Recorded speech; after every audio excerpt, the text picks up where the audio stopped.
Welcome to Bloomberg Law on Demand. I'm Pacchia. The recent economic downturn has been particularly difficult on lawyers. In response, the New York State Bar Association released a report last week addressing this sea change we are seeing in the legal profession. Joining me now to discuss the report and its recommendations, we have Steve Younger. He's a partner at Patterson, Bellknap and the president of the New York State Bar Association. Steve, thanks so much for coming in. Welcome. Thank you for having me, Lee. So this report is meant to address changes that were acutely felt throughout the profession since 2007. What's the state of play today? Has the worst seemed to have passed? Well, I think we went through probably the worst 3 years that we've had in history of being a lawyer in New York. And I do think things are getting better.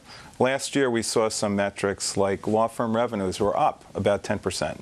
We saw hiring starting to move along. We saw law firms doing deals. And these are all signs that the economy is moving and that things for lawyers are better.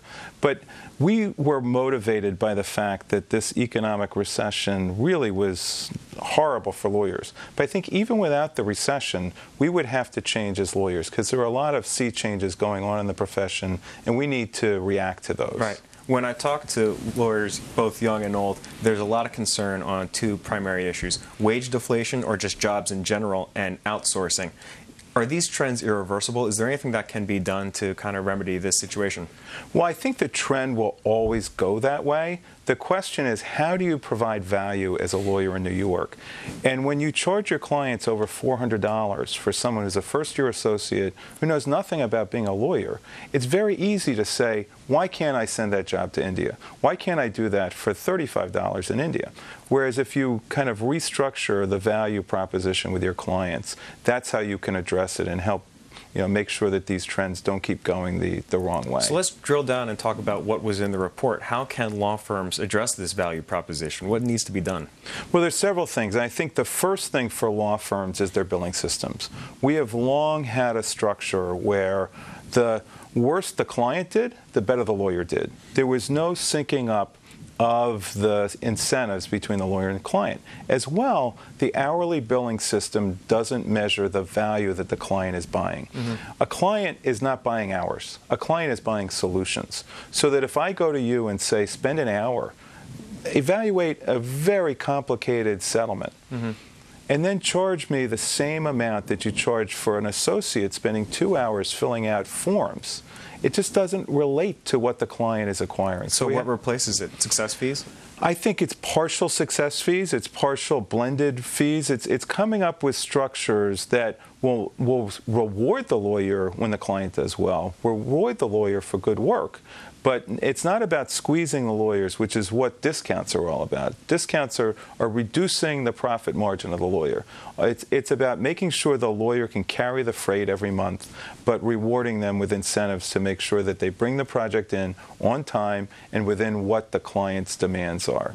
One of the things that jumped out at me when I read the report, there's talk of reforming the licensing process for young attorneys. What should we expect on that end? That is a huge area because the difficulty is we have been turning out lawyers who don't know how to write a contract, who've never interviewed a client, and who just don't know how to interact with our court system. They've never stood up in court before. So our law schools need to provide more practical skills training. And the difficulty is they have an envelope, which is the requirements to take the bar in New York. And there's a limitation on the number of hours that you can spend outside the traditional classroom. The traditional classroom teaches you how to think like a lawyer, which you need. We can't do away with that. But we need more time devoted in the law school to actually making a practice-ready lawyer. Should firms be shouldering the burden for additional training, or is this something that the profession needs to address on a top-line basis? I think it's going to be both law firms and the academy. The two can't interact as though that they don't even know each other. Many law firms that are big law firms have very good programs to train their lawyers when they come in. The problem is the small law firms. They can't have the resources to do that. So that's where the bar associations come into play. For example, we just did a wonderful trial academy up at Cornell, which gave young lawyers their first chance to try a case in front of very experienced lawyers. If they messed up, it wasn't a real client on the line. Those are the kinds of tools that we need to give our young lawyers. I want to jump now and talk a little bit about law schools. You mentioned before that they're young lawyers are not coming out of the system with the skill sets they need. Are you finding law schools being responsive to this issue? I had a forum with the chief judge and the dean of every law school in the state. They understand this problem. The difficulty is how they change it. And fundamentally, it's an economic problem because they have become addicted to essentially charging a very high tuition. The typical law student comes out with $150,000 in debt. So what that means is they need to get a $65,000 job a year to pay for that. There aren't enough $65,000 a year jobs to support this economic structure. So in essence, they're going to have to change their model as well and figure out how to turn out less lawyers, how to turn out lawyers who are better trained, which costs more. It costs more to have a clinic with 5 lawyers and a teacher than to have a classroom of 200 law students and contracts. Right. Well, you jumped right to my next issue. We have the curriculum issue, but we also have the volume issue, so to speak. Law firms continuously are increasing the number of kids that are enrolled there, the kids that go on to graduate and become young lawyers, but the numbers of jobs are shrinking, and they seem to be continuing as a trend. Are law firms beginning to address this volume problem that we're seeing? Well, I think it's being taken care of with the market. And unfortunately, there's a generation that I call the lost generation who graduated from law school in the last 3 years who are really bearing the biggest brunt of this. But the numbers of applicants of law school for the first time in recent times went down this year. And I think that's a good thing because we need less lawyers coming out of the academy. On the other hand, hiring also went down. So we're starting to see the hiring pick up some, but we just don't need to produce as many lawyers as we've been producing. Now, as president of the New York State Bar Association, what part do you and your organization play in making the changes that law schools are beginning to make?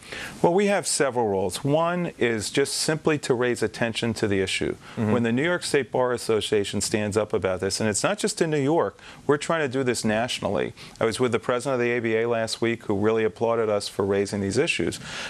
So we raise the issue. 2, we can make firm proposals. We're making proposals to our chief judge about how to change the bar exam because the bar exam really is the litmus test for what legal education is about. How should the bar exam be changed? Well, we want more practical skills training. We also want less hours in the requirement to take the bar in class education, more practical skills education. The other thing is we're providing tools to the law firm managing partners. We're giving them policies. We're giving them technology updates. We're giving them the things that they need to essentially evolve with a market that's changing rapidly. Now, you're also known as the Facebook president of the NYSBA. Lots in this report on helping law firms and solo practitioners integrating new technologies into their practice. What are lawyers missing? What do they need help with, in your opinion, insofar as integration? Well, most people think of these mammoth worldwide law firms. The average lawyer is in a small or solo environment. They don't have a chief technology officer. So what they need to do is to figure out what's the next game-changing technology. I can't tell you today what that is, but I can tell you that today, lawyers are using cloud computing, for example. They're using software that is an equalizer that lets a small lawyer compete with a big law firm, lets a small lawyer participate in a market in Brazil, say. And what they need to do is to try to keep up on what is the latest technology, because I firmly believe that the lawyer who really masters technology is going to be the lawyer who succeeds in the legal marketplace. Right, it'll certainly make them more economically viable.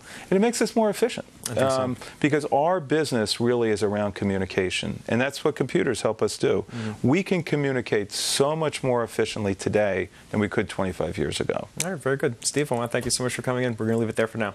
Thanks so much for having me, Lee. Thanks. That's Steve Younger. He is a partner at the law firm Patterson, Bellknap, and he's also the president of the New York State Bar Association. If you'd like to learn more about the issues we discussed, go check out our offerings on BloombergLaw.com and also on the Bloomberg Terminal. I'm Pacchia. Thanks for watching.